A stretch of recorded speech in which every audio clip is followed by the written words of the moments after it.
Welcome to the deep dive. If you've ever scrolled past a headline about Neuralink and thought, okay, that sounds like something out of a movie, but what does it actually mean for me, for us?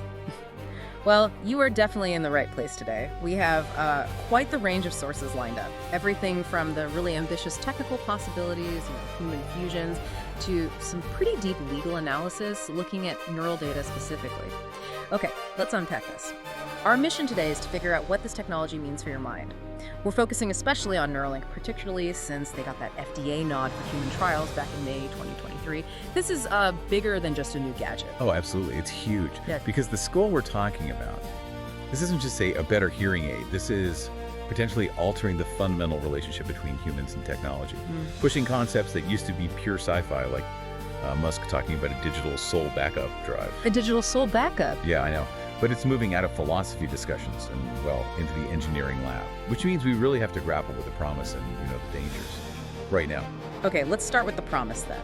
Because Musk's goal, it's incredibly ambitious, isn't it? He's not just shooting for some niche medical device. Not at all. He's explicitly aiming for a general population device.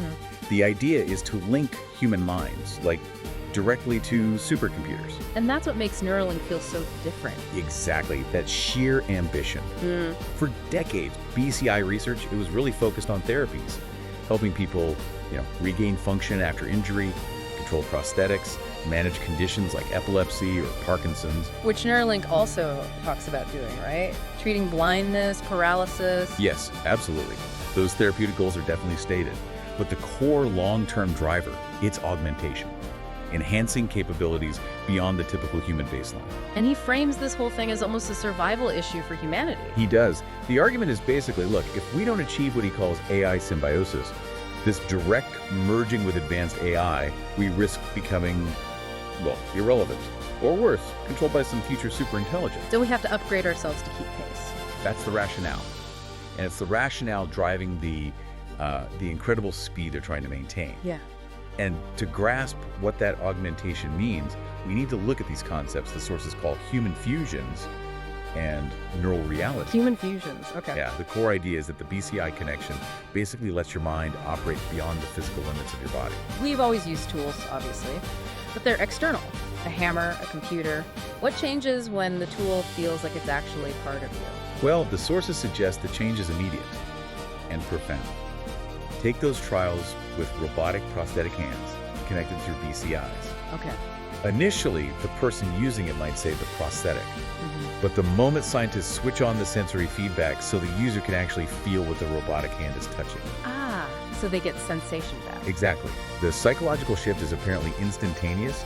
They stop saying the prosthetic, they start saying my hand. Wow, that's a fundamental shift in embodiment. And here's the kicker. Because that connection is digital, the hand doesn't need to be physically attached or even nearby. Right, you mentioned distance. Yeah, the sources describe these scenarios where that feeling of touch gets transmitted digitally over huge distances. Yeah. So imagine you're sitting safely in, say, California, Right. but your BCI-linked robotic hand, it could be doing something incredibly delicate, maybe high risk, thousands of miles away, like bomb disposal or cleaning up radiation at Fukushima. And you would feel it, like it was your own hand doing the work. That's the concept. You'd experience those sensations as if it were your own flesh and blood, right there. Your consciousness is local, but your nervous system's reach becomes potentially global. It breaks our whole intuitive understanding of physical presence, doesn't it? Completely. And that leads right into the social side of things, this idea of, neurotelepathic communication. Okay, of bypassing language. Potentially. Instead of clumsy words, BCIs could, theoretically, transmit complex thoughts, intentions, maybe even emotions as data packets, experienced directly by another mind that's also augmented. We've all seen that in sci-fi. But do the sources give any, grounded examples, something relatable? There was one quite human example cited, actually. Imagine your partner is traveling far away. Instead of just texting thinking of you, Right. she can maybe interact with her phone or some interface the source mentioned her potentially squeezing her phone, and you, the BCI user, would instantly feel a sensation on your augmented hand. Like she was holding your hand. Exactly. Conveying that intimacy, that support, instantly, as direct feeling. No words needed. That is deeply fascinating. But okay, Here's where it gets really interesting. Because connecting our minds like this, it's an incredible power. And with that power comes immense risk. We need to look at the shadows cast by BCI development. Definitely. And the ethical concerns, they start right at the beginning, in the lab. The sources document some, frankly, very disturbing allegations about Neuralink's animal testing.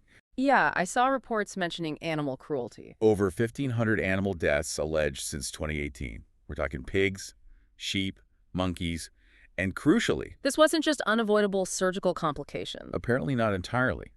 The allegations, particularly from former employees, link the high mortality rate directly to the intense pressure from Musk. Pressure for speed, for faster results. Leading to errors. That's what's claimed. Yeah. Procedures described as hack jobs, instances where devices were supposedly the wrong size for the animal or implants were put in the wrong location, causing paralysis or suffering that required euthanasia. It's difficult to hear. It is. And that pressure, combined with the fact that several key founding scientists have left the company, it raises serious questions about maintaining safety, maintaining rigor, when the push is always faster, faster. Okay, so that's the concern at the individual sort of procedural level. Mm. But let's scale up. If we actually build this global neural internet connecting millions, maybe billions of minds, what happens to the individual, to the idea of a private self? That's the core existential worry, isn't it? The collapse of mental privacy. If the interface can read your internal monologue, your visual thoughts, your intentions before you even act, And whoever controls the network. have access to your innermost consciousness. We're talking about the potential for total cognitive control and mental surveillance.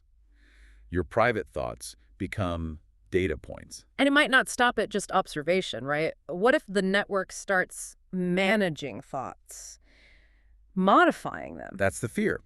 You risk becoming, as one source put it, a uniform standardized mind. Imagine algorithms constantly optimizing your thoughts, maybe for happiness, maybe for productivity, maybe for compliance. Smoothing out the rough edges. Exactly. But those rough edges, that internal conflict, that dissent, that's arguably what makes us individuals. Lose that, and you drift towards some kind of managed collective consciousness. And there's a more immediate social risk, too, isn't there? The cognitive digital divide. Oh, absolutely. If this tech is expensive, if it's only available to the wealthy or the privileged, It creates two tiers of humanity. yeah, the enhanced and the unplugged. Think about the advantages. Instant information recall that feels innate. Seamless group decision-making in a corporate setting via Neuralink. Learning accelerated beyond anything we know now.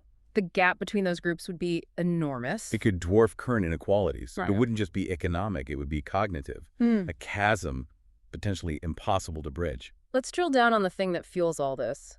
Neural data. We already treat health data as sensitive. Why is neural data seen as uniquely sensitive? What makes it different? It's about proximity to the self. Ethicists talk about the locus internus, the inner core. Neural data is described as the last refuge of freedom. Your genes might say what you look like, but your neural patterns, they reflect what you're thinking, feeling, intending, who you are. Your brainome, as one source called it. Exactly. It's the most intimate data possible, and the tech, especially boosted by AI, is getting scarily good at decoding it. How good? What are the capabilities that have people really worried? We're moving towards actual mind reading. Not perfectly, not yet. But BCIs can potentially infer covert speech, the words you think silently. They can start reconstructing images from your visual cortex. So seeing what you're imagining? Potentially, yes. Ah. And critically, predicting future actions or motivations. Could it predict a tendency towards certain behaviors? Could it infer your purchasing intent before you consciously decide? Your political leaning? The algorithms are heading that way. Which is precisely why ethicists are now pushing for new fundamental rights. Things like cognitive liberty, mental privacy. Mental integrity, too. And something called psychological continuity. Psychological continuity, what's that exactly? It's the right to remain you. The right to not have your sense of self, your personality, your memories subtly altered or overwritten by external forces, by algorithms managing the network your brain is connected to. That feels absolutely fundamental. So how is the legal system responding? Are our current data laws, like GDPR, up to the task? Well, largely no, not really. Traditional laws mostly cover health data or data that clearly identifies you, like biometrics. But the big gap is emerging with consumer BCIs. For things like gaming, education, wellness. Exactly. That neural data is incredibly revealing, but it doesn't always fit neatly into existing legal boxes, which leaves it potentially vulnerable. But we are seeing some movement in the U.S., Colorado, California. Yes, that's significant. In 2024, both states amended their privacy laws to explicitly list neural data as sensitive personal information. That raises the bar for protection. It's a crucial first step. And Minnesota proposed something even stronger. They did. Their proposed neurodata bill included things like mandatory independent notice, clear warning, and separate consent required for each specific use of the data and for each third party it's shared with, not just a one-time checkbox click. That idea of granular consent seems vital here because it tackles that problem of static consent, right? Absolutely. You know how you click agree on those massive terms and conditions you never read? That once-for-all consent is totally inadequate for neural data. Why? Because that data can be reused years later for purposes you never imagined. Like training AI models. Precisely. A company might collect data initially to, say, improve a prosthetic hand's function. Totally reasonable.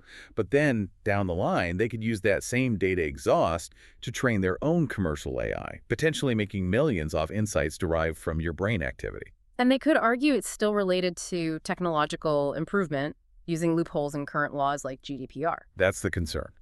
The purpose limitation rules can be vague. And there's another big loophole, the vague research exception.